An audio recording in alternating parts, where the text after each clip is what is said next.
Hello friends, तो आप सभी का स्वागत है मेरे इस यूट्यूब चैनल पे।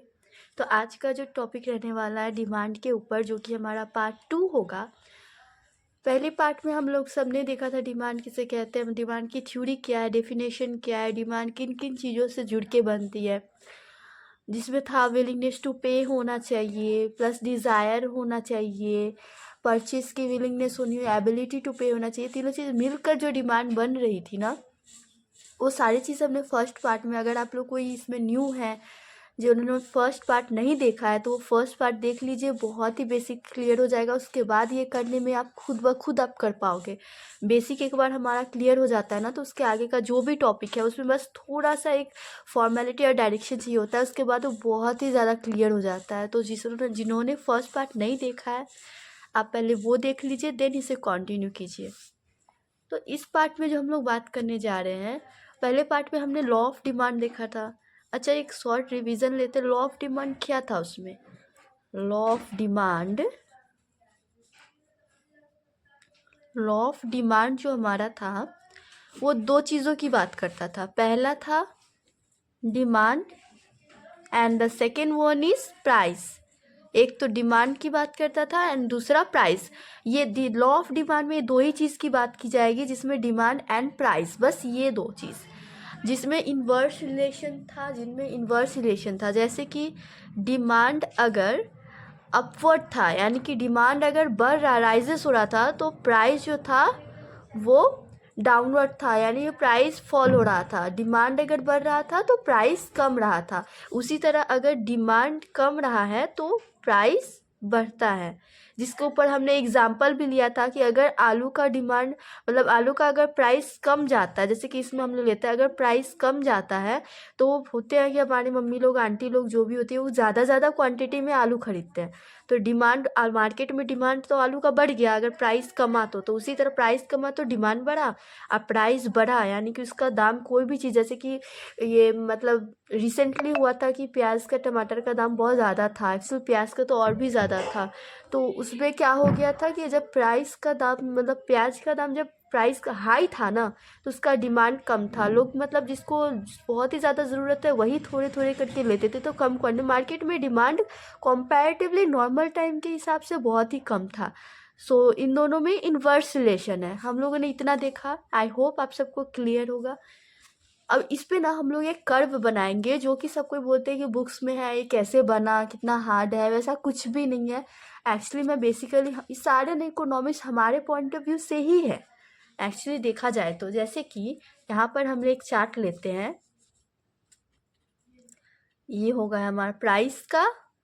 प्राइस ले लेते हैं 5 4 3 2 1, एंड ये हमारे लेते हैं क्वांटिटी का। क्वांटिटी यहाँ ले लेते हैं 10 20 30 40 50, ऐसे ले लिए। देन हम लोग यहाँ पे ना एक कर्व बनाएंगे, demand curve. Okay, demand curve तो आप लोगों ने सुना होगा, तो हम लोग डिमांड कर्व बनाएंगे। देखिए यार किस तरह से ये बनता है, बिल्कुल भी हार्ड नहीं है अगर इसे अच्छे से किया जाए तो। देखिए, ऐसे हम लोगों ने बहुत बार 10 में बनाया होगा। सो इकोनॉमिक्स में जिन्होंने 11 12 में इकोनॉमिक्स लेकर पढ़ा था, तो उन्होंने भी बनाया होगा, तो उन लोगों के लिए बहुत हार्ड रहा होगा कि ये बनता कैसे, लेकिन एक्चुअली बहुत ही ईजी है। सबसे पहले तो हम लोग जो, मतलब प्राइस होता है उसको हम लोग वाई से डिनोट करते हैं इकोनॉमिक्स में, इतना तो पता होगा। एंड क्वांटिटी होता है उसको हम लोग एक्स से डिनोट करते हैं। तो पहले कुछ कुछ बच्चे होते थे, मैं भी पहले कंफ्यूज हो जाती थी कि एक्स इधर लिखे या वाई इधर लिखे।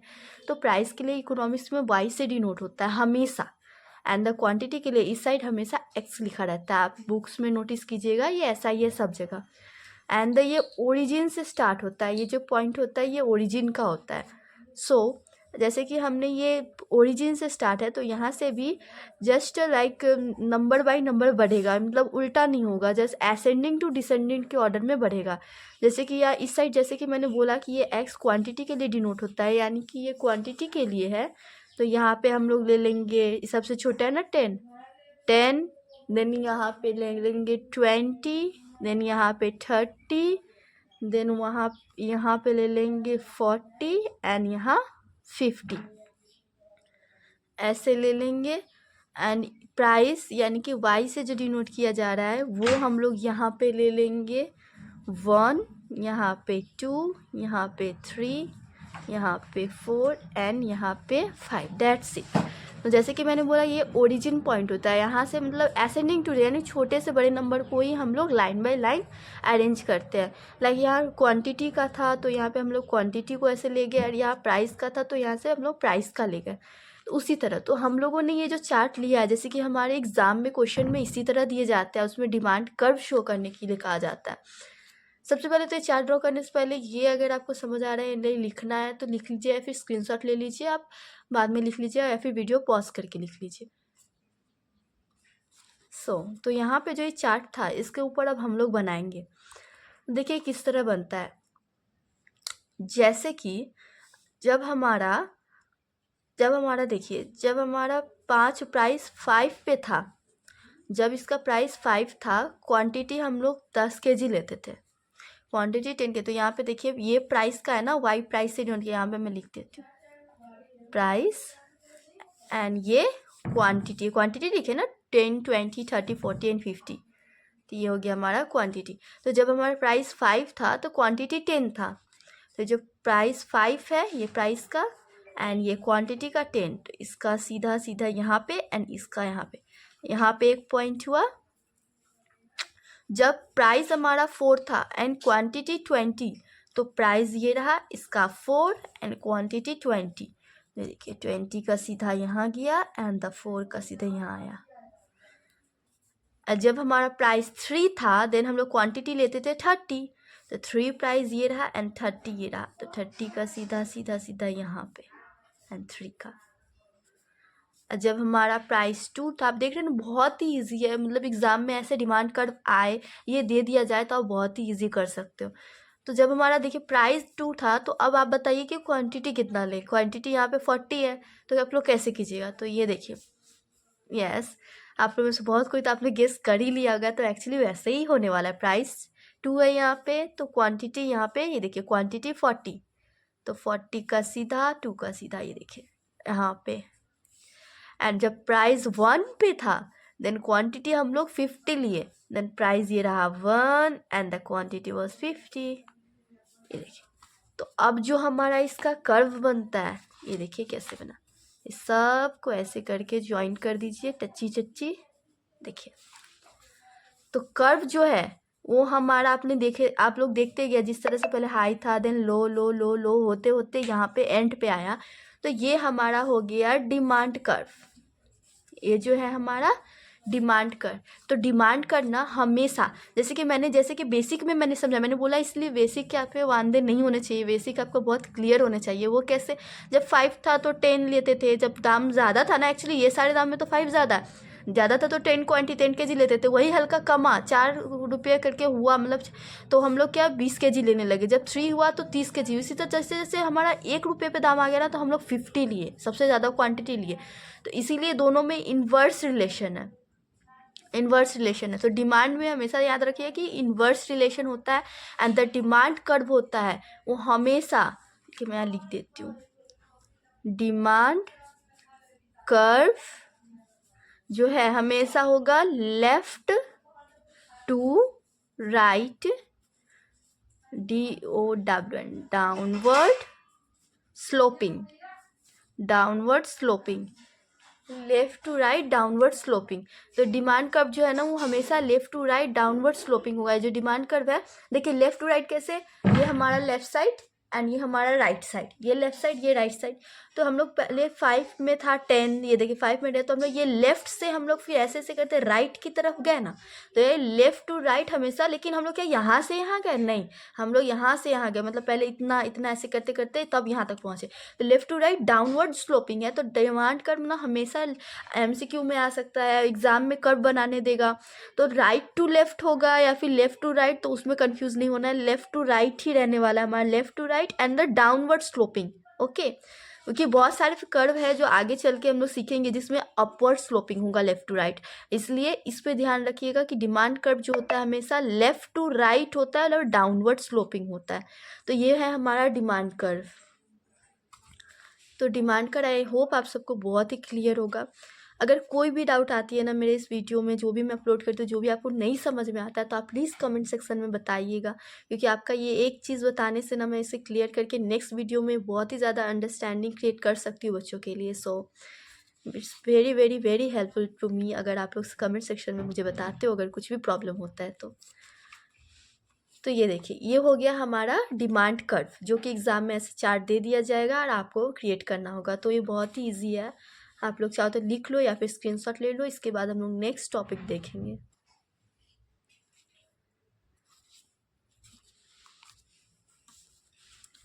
उसके बाद जो टॉपिक होगा वो होगा हमारा individual demand. Individual demand and the market demand आता है, एक दो टॉपिक। तो वो जो हमारा है, देखिए पहला आता है हमारा इंडिविजुअल डिमांड, मतलब एक पर्सन के ऊपर,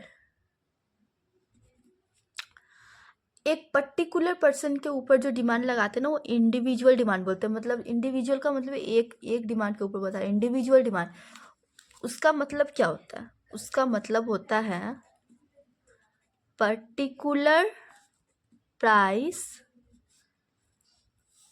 eight particular time, one customer demand. जैसे मैंने बोला, वन कस्टमर डिमांड, एक कस्टमर का डिमांड, यानी एक कंज्यूमर जो भी आपका हो उसका डिमांड को बोलते हैं individual. Particular price at a particular time पे वो जो एक कस्टमर लेता है, एक टाइम पे एक पर्टिकुलर प्राइस, कितने प्राइस पे जो ले रहा है एक कस्टमर, उसे बोलते हैं इंडिविजुअल डिमांड, कि उसकी डिमांड कितनी है। एंड द सेकेंड पॉइंट जो आता है हमारे एग्जाम में, ये दो पॉइंट है जो बहुत ही ज़्यादा हाईलाइटेड है कि वो लोग समझ नहीं पाते इंडिविजुअल डिमांड क्या है, मार्केट डिमांड कहते हैं। Individual demand and the market demand.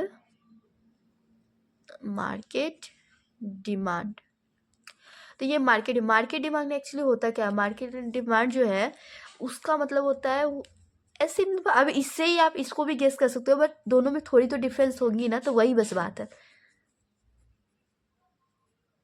Particular price at particular time, collective demand of all customer, collective demand of all customer.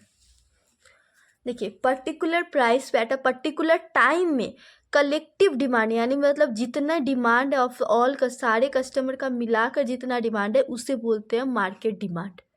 और वहाँ पे था पर्टिकुलर प्राइस पे पर्टिकुलर टाइम में एक कस्टमर का जो डिमांड है उसे बोलेंगे individual demand. Individual demand one customer, market demand all customer का डिमांड। शॉर्टकट में ऐसे याद रखिए, तो हम लोग इसे ऐसे ही डेफिनेशन बना करके लिखते हैं। बुक्स में भी आपको ऐसे दिया होगा, इसी को लाइन में बना कर दिया होगा। ये आपको समझाने के लिए, अंडरस्टैंडिंग के लिए मैंने एकदम अच्छे से इसका मेन पॉइंट ढूंढ के रखा, ताकि आप लोग कभी से भूल ना पाओ।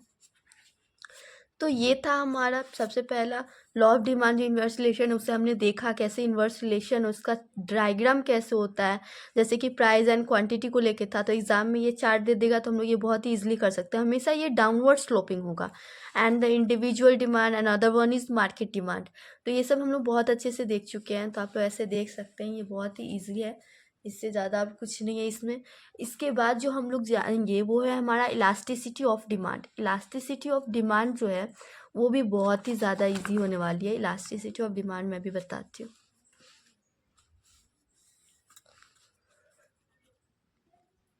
इलास्टिसिटी ऑफ डिमांड, तो नंबर वन जो है वो है हमारा परफेक्टली इलास्टिक डिमांड।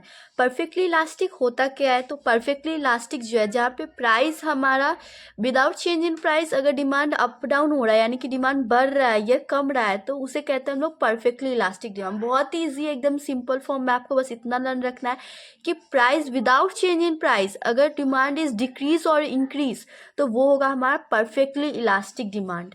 तो इसमें हम लोग क्या देखिए, डिमांड जो है इन्फिनाइट बढ़ते जा रहा है, तो वो इन्फिनाइट चेंज इन डिमांड। तो इसके अंदर हम लोग जो मतलब ध्यान रखने के लिए पॉइंट लिख लीजिएगा ताकि परफेक्टली इलास्टिक कब होता है, क्योंकि क्वेश्चन जो है हमारा घुरा करके भी दे देगा कि जब इन्फिनाइट चेंज इन डिमांड होता है या फिर पैरेलल टू एक्स एक्सिस होता है तो वो कौन सा इलास्टिक होता है, क्योंकि 5 पॉइंट है इलास्टिसिटी का, तो उसमें से कौन सा होता है। तो आप ये पढ़ के रखोगे तो या तो आपको एज अ डेफिनेशन लिखना हो या फिर एज अ ड्रॉ करके क्वेश्चन आंसर में सजा कर लिखना हो तो भी आप लिख सकते हो। तो ये आप डेफिनेटली लिखिएगा। आई थिंक इसे आपको सुपर वीवीआई कर देना चाहिए, बहुत ही इंपॉर्टेंट होता है। जो लोग का इकोनॉमिक्स में लॉ ऑफ डिमांड है, डिमांड चैप्टर है, तो इसमें हम इसके अंदर हम लोग लिखेंगे इन्फिनाइट चेंज इन डिमांड।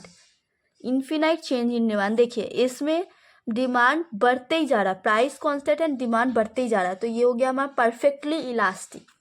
और इसी को हम लोग एक और पॉइंट देंगे जो कि होगा हमारा parallel to X axis. Parallel to X axis, देखिए एक्स एक्सिस यहाँ है, ये यहाँ है, ऑब्वियसली यहाँ है, तो पैरेलल टू एक्स है। पैरेलल तो समझते हो ना, या फिर ऐसे एक के पैरेलल ये रहेगा या फिर इसके ऊपर ये, तो इसके पैरेलल ये रहेगा, तो इसके ऊपर है तो पैरेलल टू एक्स एक्सिस, तो ये पैरेलल है, ऐसा लाइन को पैरेलल बोलते हैं, तो पैरेलल टू एक्स एक्सिस, ये एक्स के इधर पैरेलल है ना, तो पैरेलल टू एक्स एक्सिस, तो वो ऐसा है। एंड द थर्ड पॉइंट होगा, ये होगा हमारा हॉरिजॉन्टल। हॉरिजॉन्टल कैसे, तो आप लोग जानते हो ना, ऐसे जो हम लोग ऐसे बना रहे हैं ये अपवर्ड होता है तो वो हो जाता है हमारा वर्टिकल, एंड जो ऐसे रहता है उसे बोलते हैं हॉरिजॉन्टल। तो ये हमारा जो ये ऐसे है वो हॉरिजॉन्टल है। अच्छा, हॉरिजॉन्टल रखने के लिए एक ट्रिक बता रही हूँ, हॉरिजॉन्टल आप कैसे रन रखोगे। लाइक जैसे कि एक समझिए कोई भी ड्रिंक है, जो भी पर्सन है जिसमें पी रखी है कुछ भी, पहले तो वो वर्टिकल रहते हैं, यानी कि जा रहे हैं, जो भी ठेके में जा रहे हैं तो ऐसे जा रहे हैं, ठीक है। उसके बाद जब वहाँ से आते हैं तो हॉरिजॉन्टल हो जाते हैं, यानी कि जस्ट चारों खाने चित, तो वो होता है हमारा। ऐसे ही मैंने एक्चुअली है कि मेरे एक टीचर हैं, उन्होंने मुझे ऐसा एग्जांपल दिया था जब मैं पढ़ रही थी। उसके बाद लाइफ में मुझे कभी भी प्रॉब्लम नहीं है कि हॉरिजॉन्टल किसे बोलेंगे एंड द वर्टिकल किसे। वर्टिकल यानी जो ऐसे है खड़ा है, और हॉरिजॉन्टल यानी जो पूरा लेट चुका है। तो ये देखिए ये ऐसा है ना, तो ये हॉरिजॉन्टल है, तो इसे हम लोग हॉरिजॉन्टल रखेंगे याद। ओके, तो पहले बात तो infinite change in demand, demand में इन्फिनाइट चेंज हुआ without change in price, price यहीं पे, इसके ऊपर बढ़ा ही नहीं। And parallel to X axis, ये एक्स एक्सिस के पैरेलल में है। And the third point is horizontal. बस इसमें इतना ही है जो आपको लर्न रखना है, उसके ज़्यादा और कुछ नहीं। एंड द सेकेंड है जो इलास्टिसिटी को लेकर है, तो सेकेंड पॉइंट जो है हमारा वो है परफेक्टली इन इलास्टिक। ये परफेक्टली इलास्टिक है बट परफेक्टली इन इलास्टिक, यानी उसका जस्ट ऑपोजिट। अब वो क्या है, तो उसका मैं डायग्राम यहाँ पे दिखा रही हूँ आपको। तो परफेक्टली इन इलास्टिक जो है ना, उसका डायग्राम होगा कुछ ऐसा।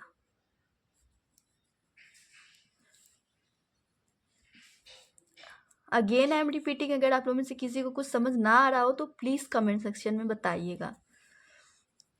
तो इसमें क्या होगा ना, इसमें हमारा डिमांड फिक्स रहेगा एंड द प्राइस, ये जो प्राइस को है ना, ये क्वांटिटी डिमांड, तो ये जो प्राइस है जिसे वाई डिनोट करते हैं, तो ये प्राइस है ना, वो प्राइस हमारा बढ़ते जाएगा। प्राइस पहले इतना था, फिर इतना आया, फिर इतना आया, मतलब इन्फिनाइट चेंज इन प्राइस हो जाता है, बट डिमांड हमारा कांस्टेंट रहता है। ये देखिए पहले तो इतना पे था, प्राइस इतना था तो इतना लेते थे, लेकिन क्वांटिटी इतना ही ले रहे हैं, चाहे प्राइस हमारा इतना हो जाए या इतना हो जाए। तो प्राइस हमारा इन्फिनाइट चेंज हो रहा है बट क्वांटिटी इतना ही है। और फर्स्ट डायग्राम में क्या होता था, जो कि हमारा परफेक्टली इलास्टिक था, तो उसमें क्या था कि हमारा प्राइस कांस्टेंट था without changing price, infinite change in demand. Demand बहुत ही ज़्यादा बढ़ते जा रहा था, इन्फिनाइट बढ़ते ही जा रहा था, बट प्राइस कांस्टेंट था। एंड इसमें क्या है कि डिमांड कांस्टेंट है, हम लोग खरीदेंगे उतना चाहे प्राइस बढ़ता है। इस पर एक एग्जांपल लेते हैं, तो एग्जांपल आप ले सकते हो जैसे कि सॉल्ट। सॉल्ट अप है, अगर आपका प्राइस कम जाता है तो क्या आप उसको ज़्यादा खरीदोगे? नहीं, हमें खाना तो सॉल्ट तो उतनी ही लगती है। तो सॉल्ट का अगर प्राइस बढ़ता है या कमता है, बढ़ता है या कमता है, हम लोग क्वांटिटी उतना ही लेते हैं। ये हो जाएगा हमारा परफेक्टली इन इलास्टिक का एग्जाम्पल। आई होप आप सबको क्लियर होगा। तो इसके ऊपर भी 3 पॉइंट होंगे जो आपको मन में रखना होगा, याद रखना होगा, ताकि कभी भी इसको लेकर कभी भी आपको प्रॉब्लम ना आए।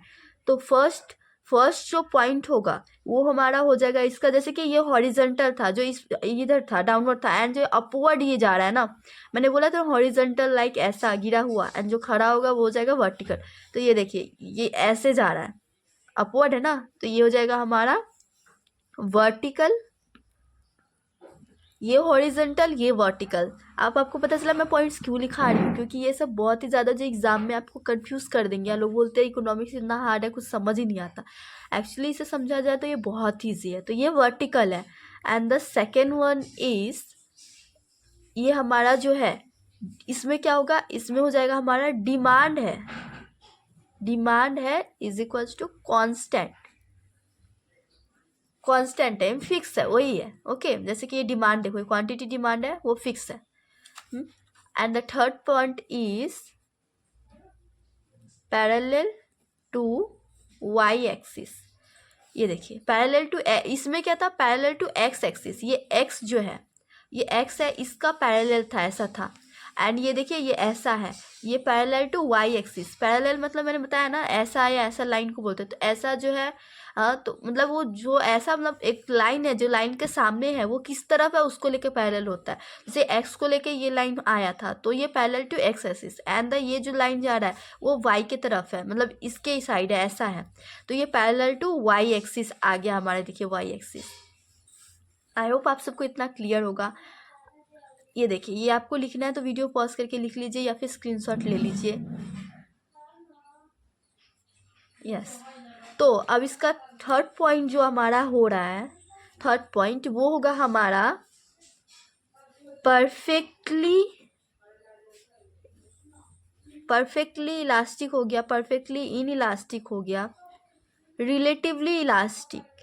यस, ये नहीं,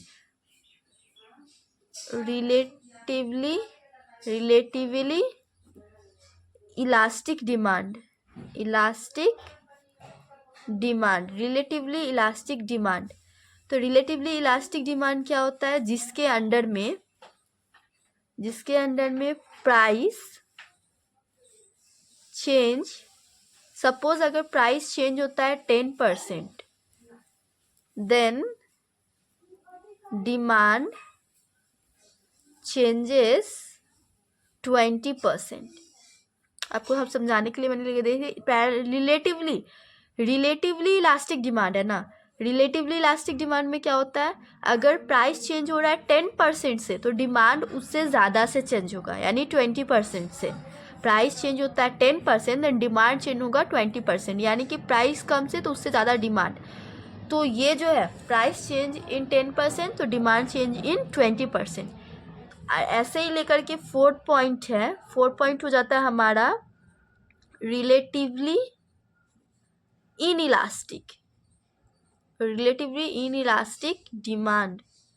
रिलेटिवली इनइलास्टिक डिमांड क्या है, अब तो ये रिलेटिवली इलास्टिक डिमांड था जिसमें प्राइस 10 से हो रहा था तो डिमांड 20 से हो रहा था।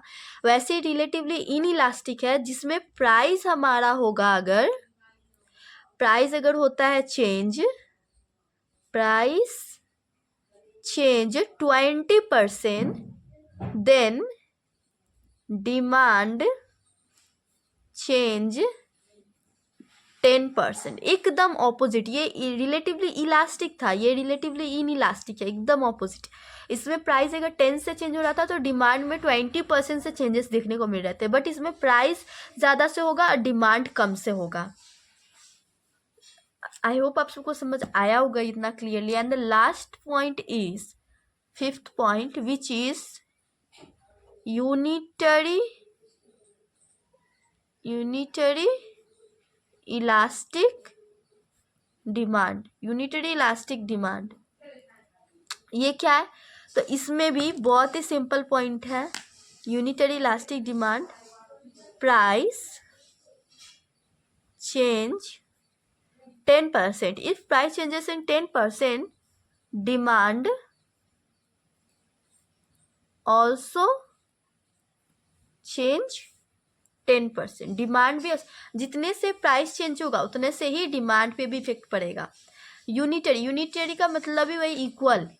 यूनिटरी का मतलब ही इक्वल माइंड में रखिएगा. यूनिटरी इलास्टिक डिमांड, जितने से प्राइस चेंज उतने से ही डिमांड भी चेंज होगा. अब इस सब को लेके इलास्टिसिटी ऑफ डिमांड जो हम लोग अभी पढ़े, इलास्टिसिटी ऑफ डिमांड, तो देखिए ये सबको आपको अगर स्क्रीनशॉट लेना है तो ले लीजिए. हाँ, तो इस सब को लेके ना इलास्टिसिटी ऑफ डिमांड जो है इसमें हमारा डोनेट कर दिया जाता है इलास्टिसिटी ऑफ डिमांड का जो सिंबल है उससे. लाइक परफेक्टली इलास्टिक है तो इसमें हम लोग देते हैं, जो बुक में आपको देखने को मिलेगा, लेकिन आपको मन में नहीं रहता होगा, याद नहीं रहता होगा, एमसीक्यू में आएगा, आप लोग सोचोगे कैसे किसमें टिक लगाएंगे. तो बहुत ही ईजी है, पहले ये समझ लेना होता है, जो कि मैंने आपको समझाया. आई होप आप सबको समझ आया होगा. तो इसके ऊपर अब मैं ये पॉइंट बताने जा रही हूँ, सबका है छोटा छोटा सिंबल करके. इलास्टिसिटी ऑफ, जैसे कि इलास्टिसिटी ऑफ डिमांड का परफेक्टली इलास्टिक डिमांड, उसका हमारा ईपी जो आएगा हमारा परफेक्टली इलास्टिक डिमांड, वो होगा हमारा इन्फिनाइट. इन्फिनाइट का सिंबल ये होता है.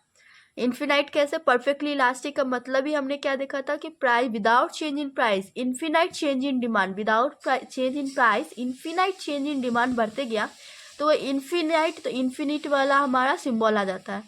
तो ये प्राइस इलास्टिसिटी, जो इलास्टिसिटी है उसका ये रहेगा ईपी करके इज इक्वल्स टू इन्फिनाइट आएगा. और इसका आ जाएगा हमारा ईपी इज इक्वल टू, तो ये क्या था? Perfectly inelastic. Inelastic मतलब वर्टिकल टू वाई था, डिमांड कांस्टेंट था, but price parallel to Y से प्राइस जो है वो बढ़ते जा रहा था. परफेक्टली इन इलास्टिक, तो ईपी इज इक्वल टू 0. देखो इसमें माइंड में बस इतना रखना है कि इसमें डिमांड में क्या इफेक्ट, क्योंकि एक्चुअली डिमांड को लेकर ही पढ़ रहे हैं ना, डिमांड में क्या इफेक्ट पड़ रहा है वही ईपी इज इक्वल टू करके जाएगा. तो परफेक्टली इलास्टिक में डिमांड इन्फिनाइट चेंज हो रहा था तो इन्फिनाइट का सिंबल आ जाएगा, जैसे कि आप लोग बुक में भी देख सकते हो, सेम यही बात है. बट उसमें क्या है, उसमें हल्का अलग से हल्का हार्ड में लिखा है, जिसके कारण आप लोग समझ नहीं पाते. उसे समझ के मैंने आप लोग का अंडरस्टैंडिंग के लिए वीडियो बना रही हूँ. तो देखिए ये डिमांड को लेकर के ही आप सोचना, ठीक है. तो परफेक्टली इलास्टिक में डिमांड क्या हो रहा था? इन्फिनाइट चेंज, तो इन्फिनाइट का सिंबल आ गया. एंड द सेकेंड वन में परफेक्टली इन इलास्टिक में क्या हो रहा था? डिमांड जो है वो कांस्टेंट था, मतलब इससे ज़्यादा बढ़ ही नहीं रहा था, तो इसलिए हम इसमें 0 लगाते हैं. डिमांड में चेंज होता नहीं है इसलिए 0. And relatively elastic demand, relatively elastic demand में क्या हो जाएगा हमारा?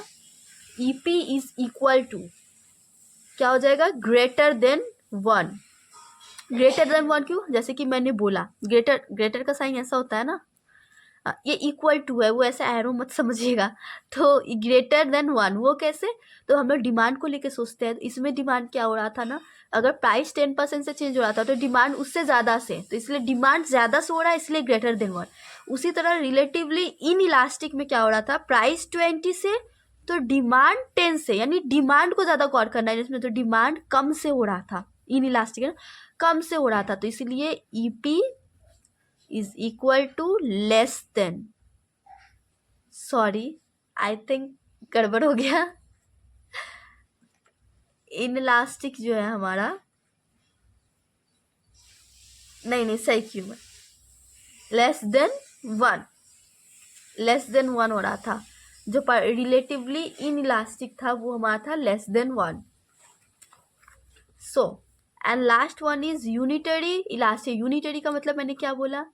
इक्वल, डिमांड इक्वल रखना, इसलिए इसे हम लोग ऐसे डिनोट करते हैं EP is equal to 1. Equal to, unitary मतलब इक्वल, इसलिए इक्वल टू 1 के बराबर है, ना ही ज़्यादा ना ही कम. तो आई होप आप सबको समझ आया होगा. तो एग्ज़ाम में जो भी आपका बुक्स है, जो भी आपका मतलब स्टडी मटेरियल है, उसमें आप सब में चाहे वो बुक्स हो 12 का हो या फिर आप CMA परस्यू किया तो CMA का हो, कॉलेज का हो या CA का हो, सब में उसमें परफेक्टली ये सब तो डिमांड तो वही है जो सबको एक ही पढ़ना है, लेकिन होता है कि उसमें थोड़ा अलग वे से लिखा रहता है जिसके कारण आप लोग समझ नहीं पाते हैं. टीचर समझाते हैं तो समझ नहीं आता होगा, तो इस चक्कर में तो वही चीज़ है कि परफेक्टली इलास्टिक है, उसमें बगल में देखिएगा ना साइड में ये लिखा रहेगा EP is equals to infinite 0. तो ये सब कैसे आता है इसके लिए समझाने के लिए मैंने डायग्राम ड्रॉ किया, जो कि आपको बुक में भी देखने को मिलेगा. सो ये सब जो है आई होप आप लोग को बहुत ही क्लियरली समझ आया होगा। तो एक लास्ट है शॉर्ट में इलास्टिसिटी ऑफ डिमांड, जो कि बहुत इंपॉर्टेंट है, तो इसको मैं शॉर्ट में आपको समझा दे रही हूँ। परफेक्टली इलास्टिक मतलब क्या था, price without change in price demand infinite change होता है। हाँ, अब पैरेलल टू एक्स एक्सिस, ये एक्स एक्सिस के पैरेलल था, हॉरिजॉन्टल था, ऐसा डाउन में जैसे लेटा हुआ था।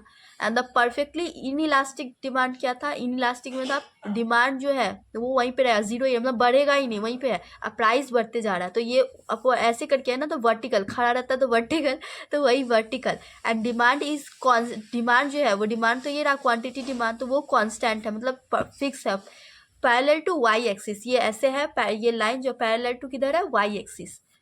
एंड ये जो है relatively elastic demand, relatively elastic, जब प्राइस जितने से होगा उससे ज़्यादा से डिमांड होगा, उसी को हमने ग्रेटर देन वन बोला था, क्योंकि किस में हम लोग डिमांड माइंड में रखते हैं, तो वो ज़्यादा था इसलिए greater than one. Relatively in elastic demand, तो वो लेस देन वन। प्राइस अगर 20 से चेंज होता है तो डिमांड जो है 10 से होगा।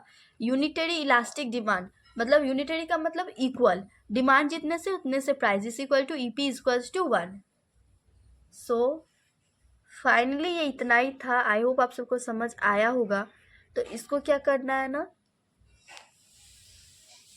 तो आई होप आप सबको ये समझ आया होगा। तो हमने इलास्टिसिटी ऑफ डिमांड भी देख लिया, लॉ ऑफ डिमांड जो इन्वर्स रिलेटेड था, वो रिलेशन था उन दोनों में, हम लोगों ने वो भी देख लिया। एंड द डिमांड कर्व था, डिमांड कर्व भी हमने देख लिया। इंडिविजुअल डिमांड क्या है, मार्केट डिमांड क्या है, तो आप सबको आई होप आप लोग को बहुत अच्छे से समझ आया होगा।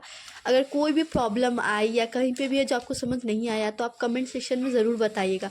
एंड द नेक्स्ट टॉपिक होने वाला है जो कि डिमांड, हमारा थर्ड पार्ट जो होगा, ये सेकेंड पार्ट था, तो थर्ड पार्ट में हम लोग बात करेंगे पॉइंट मेथड, आर्क मेथड, तो वो सारे मेथड हम लोग उस टाइम में क्लियर कर लेंगे। तो आप लोग को अगर समझ नहीं आएगा तो ज़रूर बताइएगा। एंड आप लोग न्यू है तो मेरे चैनल को प्लीज़ सब्सक्राइब करना नहीं भूलिएगा, ताकि नेक्स्ट जो भी हम वीडियो अपलोड करेंगे तो वो आप लोगों के फ़ोन में नोटिफिकेशन आता रहेगा। Thanks for watching.